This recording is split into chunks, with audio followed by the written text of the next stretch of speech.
Olá, turma. Espero que todos vocês estejam muito bem. Nós vamos continuar falando sobre a Roma antiga, mas vamos retornando e ir para o Império Romano. Vamos ver os problemas sociais que ocorreram no final da República Romana, que levou à ascensão do Império. Gente, teve um abandono de terras para lutar as guerras, muitas dívidas para os plebeus. Eles tiveram que abandonar suas terras para lutar nas guerras, né? Através de mais terras romanas para Roma. Aí isso aí vai cair a produção agrícola, vai aumentar os preços. E a expansão de Roma, ao mesmo tempo que tinha mais terra, tinha menos como ir para a sua população, porque os homens estavam o quê? Guerreando. Mas vai aumentar o número de prisioneiros, escravos de guerra, né? E esses escravos vão ser a maioria da população em a base do trabalho agrícola. Eles vão começar a trabalhar na agricultura. Então vão ter frequentes revoltas contra a escravidão, gente. Olha aí as imagens das lutas, que é as terras agrícolas. Olha, vai ser uma política muito conturbada no século I a.C. Os plebeus, sem muitos direitos, que nem a gente viu, né? Vai ter a aproximação dos plebeus com alguns generais, como o general Caio Mário, um homem novo, que vai se enriquecer com a expansão romana, vai ter a oposição dos patrícios contra Caio Mário, vai ter apoio dos patrícios ao general Cornélio Sila e vai ter uma grande guerra civil em Roma, patrícios versus plebeus. Esses massacres realizados dos dois lados, Sila derrota Mário e inicia uma ditadura, gente. Também vai ter a revolta de Espartaco, que em 73 anos de Cristo vai ser a maior revolta de escravos durante a antiguidade, gente. Eles vão lutar pela sua liberdade, né? Olha a revolta dos Espartaco.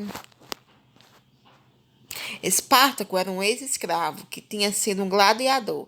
Ele fugiu com mais um grupo de companheiros e em 3 anos chegou a reunir mais de 10 mil escravos fugitivos.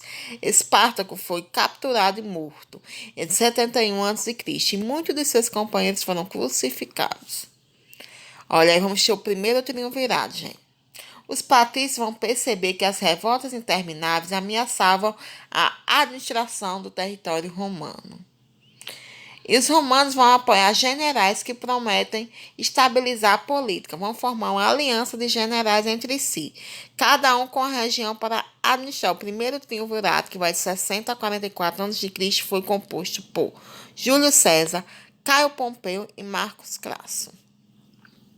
Aqui, escultura dos três. Ó. O que é triunvirato, gente? É um governo de tríade, que é um governo de 3 varões, de 3 generais. Vai ocorrer a morte de Crasso, e com a morte de Crasso, quem vai aumentar o poder vai ser Júlio César. E Júlio César vai desagradar os senadores.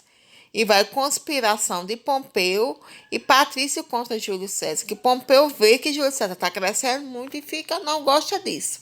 Então vai ter um contra-ataque de Júlio César, quando voltar da Gália, que hoje é a França, que vai invadir Roma, domínio de Pompeu. Vai ter várias fugas dos inimigos, dominação do Senado. Júlio César vai ter o apoio dos plebeus e tornar-se o ditador em Roma. Ele teve até um famoso caso com Cleópatra, né, a rainha do Egito, que é bastante falado.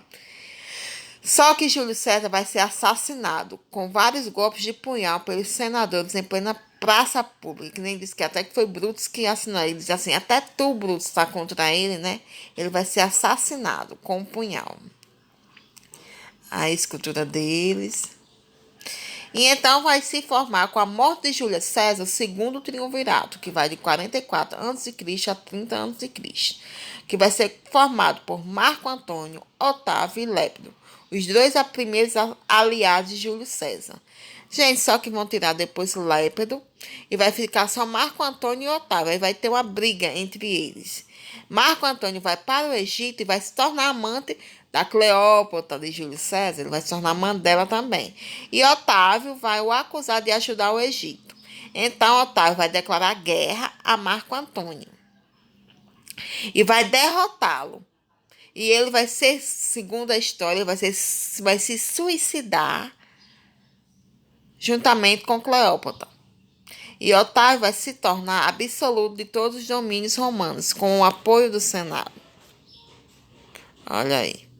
Otávio vai se tornar um absoluto. Então, com esse apoio total de Otávio, ele vai ser o primeiro imperador romano. Ele era rei e comandante do exército. Ele vai ser classificado. A sociedade vai ser classificada pela posse quem tinha mais condições financeiras. A plebe vai ser insatisfeita e vai começar a política do pão e circo. Olha aí, pão em si, que era lutas de gladiadores, comida para os pobres, né? Eram grandes lutas entre gladiadores nas grandes arenas e também até lutas entre gladiadores e leões, diziam que tinham, né? E essa política do pão e circo, né? Até hoje a gente vê algumas comparações, quando eles fazem festas, depois fazem festa para as pessoas, né? Para manter as pessoas mais satisfeitas. Então, em Roma tem essa política, lutas com os gladiadores, tudo isso para manter a população mais calma.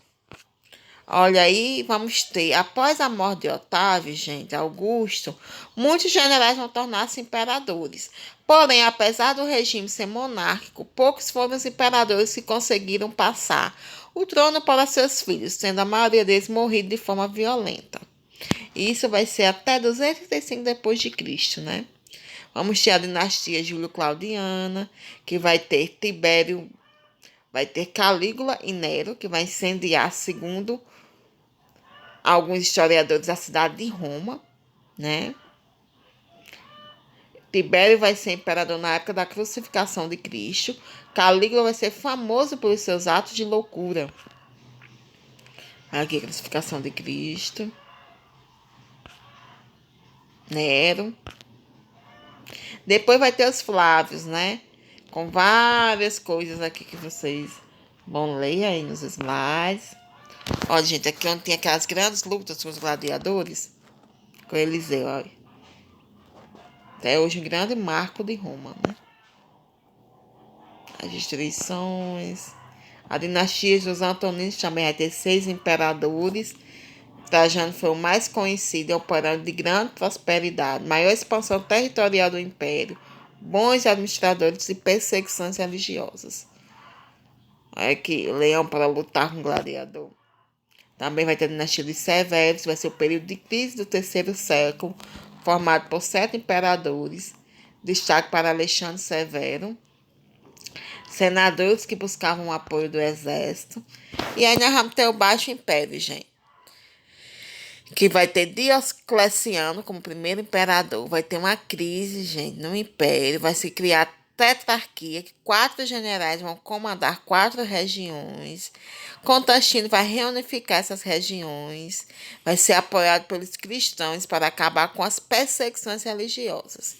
Vai ter até o Edito de Milão, 303, que é a lei que dava liberdade de culto aos cristãos. Mudança da capital de Roma para Bizâncio, passando a se chamar Constantinopla. Olha aí aqui as imagens. Teodósio vai dividir os domínios do Império Romano, Ocidente e Oriente, vai buscar apoio dos cristãos, vai transformar o cristianismo na religião oficial do Império Romano do Ocidente. O Império Romano do Ocidente, Império Romano do Oriente aí no mapa. E com isso, gente, vai ser um fim do Império Romano. Essa disputa entre generais, essa crise política que dificultava a administração do imenso império e a crise do escravismo, diminuição do número de escravos, baixa produção agrícola, aumento dos preços, inflação, revolta dos escravos, migração para o campo e o cristianismo, que os cristãos vão se organizar sem depender do império que ficava dependendo da nova igreja que surgia. Tudo isso vai levar ao fim do Império Romano, gente. Vai ter as invasões bárbaras que a gente...